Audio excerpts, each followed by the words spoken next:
ඇත්ත වශයෙන්ම මේ ආණ්ඩුව තුළ තියෙන ව්‍යාකූල තත්ත්වය සමහරක් වෙලාවට මේ අහගෙන ඉන්න කතාවල වලින්ම පිළිබිඹු වෙනවා කියලාත් මට හිතුණා මෙතන මේ කතාවලට අහගෙන ඉන්නකොට. බුදුදහම වෙනුවෙන් පෙනී ඉන්න අය මම හිතන්නේ වැදගත් ඉස්සෙල්ලාම අදුමතරමේ මූලික බුද්ධ දර්ශනයේ තියෙන පස්පව් ටික නොකර ඉන්න. එතකොට ඒකවත් ආරක්ෂා කරගන්න බැරි ඒකවත් ආරක්ෂා කරන්න බැරි අය ඒකේ මූලික හරධර්මවත් ගැන තැකීමක් නැති අය බුද්ධ ධර්මය වෙනුවෙන් පෙනී ඉන්නකොට ඇත්තටම ඒක විහිළු සහගතයි. එතකොට අවිහිංසාවාදය ගැන කතා කරන අතර උල තියන්න කියලාත් යෝජනා කරනකොට එහෙම නැත්නම් ප්‍රජාතන්ත්‍රවාදී අයිතියක් වෙනුවෙන් උද්ඝෝෂණය කරන අයට ත්‍රස්තවාදීන් ලෙස සලකන්න කියලා යෝජනා කරන්නත් පුළුවන් නම් මොකද්ද මේ දර්ශනය මොකද්ද මේ ප්‍රතිපත්තිය කියන එක ගැන ප්‍රශ්න එනවා ගරු සභාපතිතුමනි. ජූනි 8 වෙනිදා විරෝධතාවයක් තියන්නේ ඒක බය වෙන්න ඕනේ නැහැ. ජාතික ජන බලවේගයෙන් තමයි ඒක සංවිධානය කරන්නේ. නමුත් ඒ විරෝධතාවය ගැන අදහස් දක්වනකොට මේ පාර්ලිමේන්තුව තුලම ජ්‍යෙෂ්ඨ ඇමතිවරයෙක් හිටපු ඇමතිවරයෙක් කියනකොට පොලිසියට ඒගොල්ලෝ ත්‍රස්තවාදීන් ලෙස සලකන්න කියලා මම හිතන්නේ ඒක බරපතලයි. ඒක බරපතලයි මොකෝ මේ වෙච්ච නැති කරුණාකරලා සභාපතිතුමා මගේ කාලෙන් නම් අඩු කරන්න එපා. ඔව් මන්තුමා. මගේ කතාව සම්බන්ධයෙන් කතා කරේ මුලින්ම පන්සිල් පද පහ බොහොම හොඳයි. පන්සිල් පද පහේ පළවෙනි පදය අපේ අතුකෝරළ මන්ත්‍රීතුමාම මරා දැමීම ගැන මම හිතන්නේ පළවෙනි පදේම කඩලා තියෙනවා ඒ කතා කරන පක්ෂය තුල. ඊට පස්සේ දෙවෙනි කාරණය ගැන කතා කරොත් එහෙම මම කිව්වේ අරගල කරන යම් උද්ඝෝෂණ කරන කිසි කෙනෙකුට ඕන හැට උද්ඝෝෂණ කරන්න පුළුවන්. ඒක ප්‍රශ්නයක් නැහැ. ත්‍රස්තවාදී ක්‍රියාවන් කරන හැට ත්‍රස්තවාදී ක්‍රියාවන් කරන හැට රටේ නීතිය ක්‍රියාත්මක කරන්න ඕන. ඒකයි පැහැදිලිව කියන්නේ. හරි බොහොම ස්තුතියි. ඒකම තමයි ගරු සභාපතිතුමා අද තියෙන ප්‍රශ්නය මේ ත්‍රස්තවාදය කියන එක නිර්වචනය කරන විදිය. අපි දන්නවා මේ ආණ්ඩුව විවිධ පනත් ගේන්න උත්සාහ කරේ ඔය ත්‍රස්තවාදීන් කියලා හඳුන්වන අය වෙනුවෙන් ඇත්ත වශයෙන්ම ත්‍රස්තවාදය කියන එකත් අරගලකරුවන් කියන එකත් අතර දැන් වෙනසක් නැති විදියට මේ කතා කරන්නේ. එතකොට ජනාධිපති කියන විදියට හෝ ආණ්ඩුව කියන විදියට විතරයි විරෝධය දක්වන්න පුළුවන්. ඒක එකඟ නොවන අය ආණ්ඩුව විවේචනය කරන අය ත්‍රස්තවාදීන් වෙනවා. ඒකනේ සරලවම කාරණේ. ඒ හින්දාම තමයි මේ ගේන්න උත්සාහ කරපු පනත් උනත්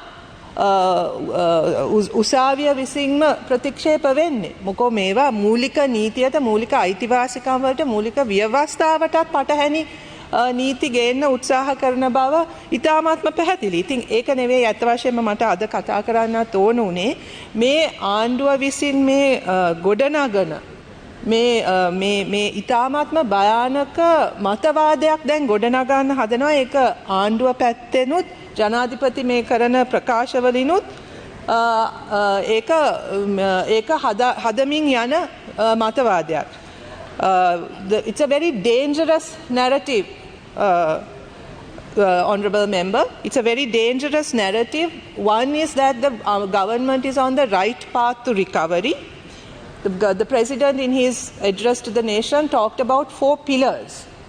But none of those 4 pillars are being implemented or are working in reality. The 4 pillars and people's experience of this, because there's a huge gap.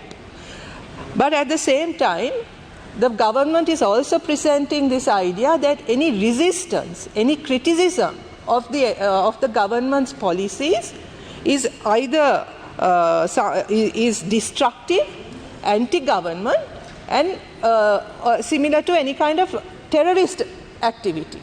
Now, this is a very, and it is in this regard that laws are being also proposed. Various attempts are being made to bring in laws that actually limit the ability of the citizens, of the media to express themselves, to speak according to their conscience, all of these new laws that are being proposed, underlying these new laws is an attempt to suppress the freedom of expression and to suppress people's democratic rights.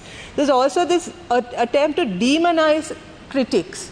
Any criticism of the government, there's an exaggerated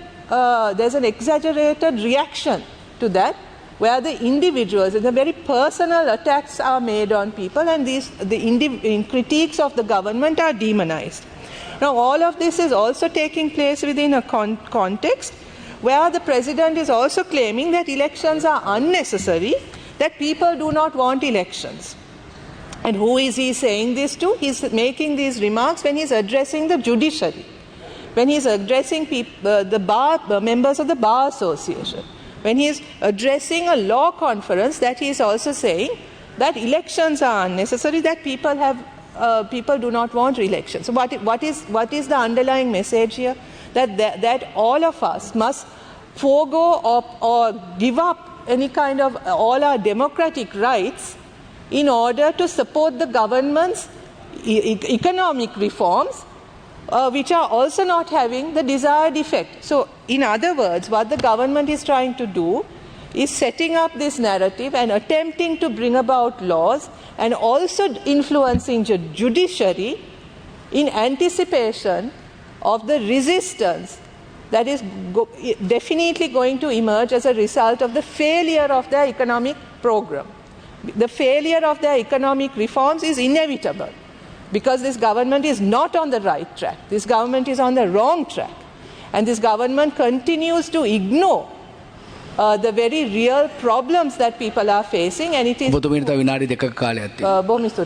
and it's quite evident that very soon that people are going to be restless, people are going to start objecting to having to bear the burden of these economic reforms when those who are responsible for the economic crisis are getting away scot-free. So this is not what the people expected, this is not what people wanted, and this attempt by a government and a president that does not have a mandate for any of these reforms and is afraid to seek a mandate for these economic reforms, when such a government starts talking about how elections are unnecessary, or how people are not ready for elections, or how any kind of criticism of the government is similar to should be treated as a terrorist activity. This is a very dangerous approach that is being constructed, and it is very clear that this narrative is being constructed because the government knows that its economic policies are failing, that the proposed economic agenda is not going to plan and is in fact not going to solve the problems of the people. And it is preparing the ground, it is preparing the background to deal with the inevitable opposition that is going to emerge very soon against this government. Right? So the president has failed to build any kind of political consensus for the reforms. He keeps talking about the fact that the IMF agreement has the support of the parliament, but as a support of the government, not of the parliament as a whole. There was certainly it was not a piece of legislation that obtained the consensus of the parliament, and he has failed to build this consensus outside parliament as well. And in fact, it is this failure that he is attempting to cover up through these kinds of very undemocratic interventions. The attempt to curtail freedoms, the violations to the Constitution that are being proposed, the violations to people's basic rights that are being proposed. And it is necessary, it is important to understand that this is being watched closely. The international community is watching. Sri Lankan citizens. Your time is over. Thank you. Sri Lankan citizens are observing this closely. None of what the president said was accidental or innocent. It was, in fact, very threatening and extremely dangerous and a very negative, constructing a very anti-democratic narrative in face of the failure of this government. Thank you.